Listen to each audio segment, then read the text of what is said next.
해공 스승님은 마하라지라는 깨달은 스승의 죽음에 대한 설명을 통해 깨달은 자의 시각에서 죽음이 어떻게 인식되는지, 그리고 대다수의 사람들이 왜 이를 이해하기 어려운지에 대해 깊이 있게 다루고 있습니다. 핵심은 절대의 차원에서 볼 때 죽음이란 본래 없으며 우리가 경험하는 죽음은 개체적인 나라는 착각에서 비롯된 한계로부터의 해방이라는 것입니다.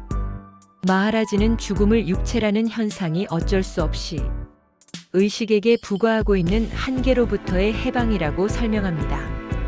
이 말만 들으면 그럴듯하게 들리지만 스승님은 이 설명이 절대 진리의 관점에서는 사실 잘못된 설명이라고 단호하게 말합니다. 심지어 의미 없는 설명이라고까지 표현합니다. 그럼에도 불구하고 마하라지가 이렇게 설명하는 이유는 무엇일까요? 바로 방편 때문입니다. 깨달은 사람이 대중에게 진리를 설명할 때는 듣는 사람의 의식 수준을 고려할 수밖에 없습니다. 아직 나라는 것은 본래 없다, 나는 본래 절대다라는 개념조차 받아들이지 못하는 사람들에게 곧바로 죽음은 없다는 3단계의 절대 진리를 이야기해봐야 알아듣지 못하고 혼란만 가중될 뿐이기 때문입니다. 따라서 마하라지의 설명은 현상 세계를 배경에 깔고 죽음을 두려워하는 일반인들의 눈높이에 맞춰 이해하기 쉽게 풀이한 것입니다. 죽음은 두려움의 대상이 아니라 한계로부터의 해방이라는 말은 육체를 가진 개체로서의 마하라지라는 캐릭터 역할자의 입장에서 설명하는 것입니다. 해공 스승님은 마하라지가 깨달은 존재로서 자신뿐 아니라 우주, 현상계 전체가 통째로 나절대임을 알고 있음에도 불구하고 현상적으로는 마하라지라는 개체의 역할을 수행하고 있기 때문에 한정되어져 있다고 설명합니다. 마하라지라는 캐릭터에게 주어진 의식의 역할이 끝나면 그 한정된 역할과 의식으로부터 해방된다는 것입니다. 이는 죽음이 생명의 소멸이 아니라 오히려 현상적으로 제한되고 조건화된 역할에서 벗어나는 것이라는 의미입니다. 마치 장자가 아내가 죽었을 때 꽹과리를 치며 춤을 추었던 것처럼 죽음을 부정적이거나 슬픈 것이 아니라 대단히 즐겁고 자유롭고 춤을 춰야 할 경사로운 일로 보는 깨달은 자의 시각을 보여줍니다. 자기를 한정시켜 놓았던 상태에서 벗어나니 해방이자 대자유라는 것입니다. 마하라지는 죽음을 육체가 죽으면 개체의식은 해방되고 근원적 의식과 합쳐진다, 마치 한 방울의 물이 대양으로 다시 합쳐지듯이라고 비유합니다. 이 비유는 일반인들이 이해하기 쉽도록 분리되었다가 다시 합쳐진다는 현상 세계의 배경에서 설명한 것입니다.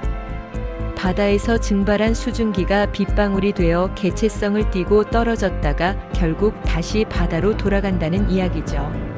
하지만 스승님은 이 비유 역시 부적절한 표현이라고 지적합니다. 왜냐하면 절대 진리 차원에서는 애초에 독립적으로 발생한 한 방울의 물이라는 개체가 따로 존재하지 않기 때문입니다. 우리가 한 방울의 물로 보는 것은 오직 현상 세계에서 그렇게 보여지고 인식될 뿐입니다.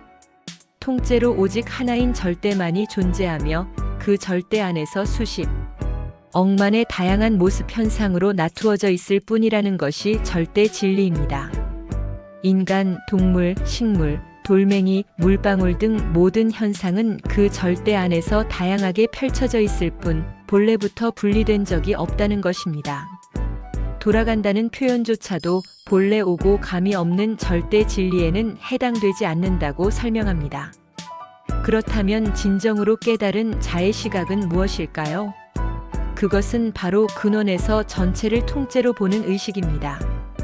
이 시각에서는 아무런 헷갈림이 없습니다. 우리가 삶에서 헷갈리고 고통스러워하는 것은 바로 의식이 근원에서 전체를 통째로 보고 있지 못하고 순간적으로 개체의식으로 전환되어 현상 세계의 대상에 꽂히기 때문입니다. 대상이든 사람이든 사건이든 어떤 현상에 의식이 꽂히는 순간 그 대상을 인식하는 나개체의식가 생겨나면서 반쪽이 반쪽을 보는 의식 모드가 됩니다. 이렇게 반쪽에서 대상이 대상을 보고 있을 때는 결코 근원에서 전체를 통째로 보고 있는 것이 아니므로 헷갈릴 수밖에 없다는 것입니다. 따라서 스승님은 우리가 명상을 하든 공부를 하든 일상을 살든 심지어 누군가와 싸우는 순간에도 의식은 항상 근원에서 전체를 통째로 보고 있어야 한다고 강조합니다. 이것이 바로 죽음을 비롯한 모든 현상을 두려움 없이 받아들이고 진정한 자유를 누릴 수 있는 깨달은 의식의 상태입니다. 해공 스승님은 궁극적으로 우리가 나라는 개체적인 착각에서 벗어나 본래 절대인 자신의 참모습을 깨닫고 그 시각에서 모든 것을 바라볼 때 비로소 진정한 평화와 자유를 얻을 수 있음을 역설합니다.